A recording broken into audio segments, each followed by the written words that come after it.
नमस्कार साथियों, आज की ये घटना उत्तर प्रदेश की है।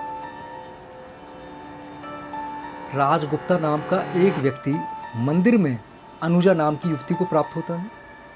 अनुजा जो कि सिक्योरिटी गार्ड की नौकरी करती हैं, उसकी बहन की मौत हो चुकी है। उसके 2 बच्चे उसके साथ ही रहते हैं जिनकी परवरिश अनुजा खुद करती है। ऐसे में माथे पर टीका, हाथ में कलावा बांधकर हिंदू धर्म सा प्रतीत हो रहा एक व्यक्ति राज गुप्ता, जो कि अपने आप को इंजीनियर बताता है, उससे दोस्ती हो जाती है। दोनों के नंबर एक्सचेंज होते हैं। धीरे धीरे बातचीत शुरू हो जाती है। बातचीत के बाद में दोनों का धीरे धीरे प्यार परवान चढ़ता है। अनुजा राज को बताती है कि उसकी बहन की मृत्यु हो चुकी है, दोनों बच्चे उसके साथ ही रहते हैं और वो किसी भी परिस्थिति में उन बच्चों का दामन नहीं छोड़ेगी। राज कहता है कि वो भी उन बच्चों को स्वीकार करेगा, उनका साथ देगा। और इसके बाद राज अनुजा के साथ शारीरिक संबंध बनाता है, जहां अनुजा गर्भवती हो जाती है। गर्भवती होने के बाद अनुजा जब राज से बातचीत करती है तो राज गुड़गांव के एक मंदिर में हिंदू रीति रिवाज के अनुसार उससे शादी करता है। उस परिवार में अनुजा का परिवार के भी सदस्य होते हैं। उसकी वीडियोस, फोटोग्राफ्स, काफ़ी चीज़ें इंस्टाग्राम पर सार्वजनिक भी की जाती हैं। राज अनुजा को गुरुग्राम में रहकर रखता है। कुछ समय बाद अनुजा को नौकरी छोड़नी पड़ती है। राज उसको अच्छे से रखता है और इसके बाद धीरे धीरे अनुजा को जानकारी होती है कि राज हिंदू नहीं मोमडन है।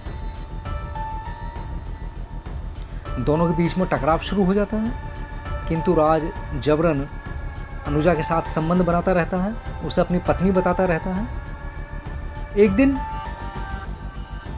राज का बड़ा भाई फैयाज उनसे मोदीनगर अपने फ्लैट्स पर आने को कहता है, जहां पर मौका पाकर फैयाज भी अनुजा के साथ शारीरिक संबंध बनाता है।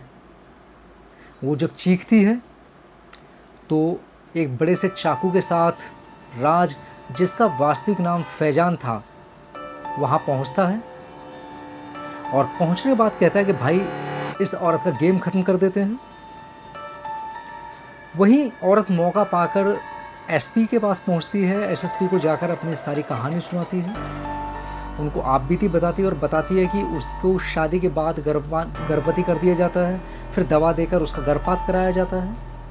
जबरन वो उसका पति, जिसने कि राजगुप्ता बताया था, जबकि वास्तव में उसका नाम मोमडन है, फैजान था, और उसका फैजान का बड़ा भाई फैयाज जबरन उसके साथ शारीरिक संबंध बनाते हैं। मना करने पर उसको काट कर फ्रिज में रखने की धमकी देते हैं। उसके बच्चे, जो उसकी बहन के बच्चे हैं, उन्हें जान से मारने की धमकी देते हैं। वो एसपी को बताती है कि शादी तक तो सब ठीक था, किंतु शादी के बाद में जबरन धर्म परिवर्तन करना, नमाज अदा करना, रोज़े रखना, कुरान पढ़ना और मोमडन अपने पहनावे को अपनाना, इन सब बातों को जबरन उसको जो है ज़बरदस्त किया जाता है। एसएसपी महोदय इस बात की जानकारी करते हुए इस पर तुरंत एफआईआर दर्ज करते हैं, संगीन धाराओं में मुकदमा दायर करते हैं और उन दोनों भाइयों की पकड़ धकड़ शुरू करते हैं। दोनों भाइयों को पकड़ा जाता है। पकड़ जाने पर सच्चाई छिपाकर धोखा देकर शादी करना और अन्य ऐसे ही गंभीर मैटर्स में मुकदमा दायर गाजियाबाद कोर्ट में किया जाता है। वहाँ से सीधा उनको डांसना कारागार भेज दिया जाता है। अभी भी दोनों कारागार में हैं और युवती जो कि पीड़ित हुई थी, वो अपने दोनों बच्चों के साथ फिर से उसको वापस कानपुर भेज दिया जाता है, जहाँ की उसका मायके है। ये कहानी हमें सिखाती है कि आंख बंद करके किसी से दोस्ती ना करें, और दोस्ती करें तो शारीरिक संबंध बचने से अपना बचाव करें। बिना वेरिफिकेशन के या बिना शादी किए अपने परिवार की सहमति से ही शादी करें और तब तक अपने आप पर नियंत्रण रखें और इस प्रकार का कोई भी कार्य ना करें। सावधान रहें, सतर्क रहें। जय हिंद, जय भारत।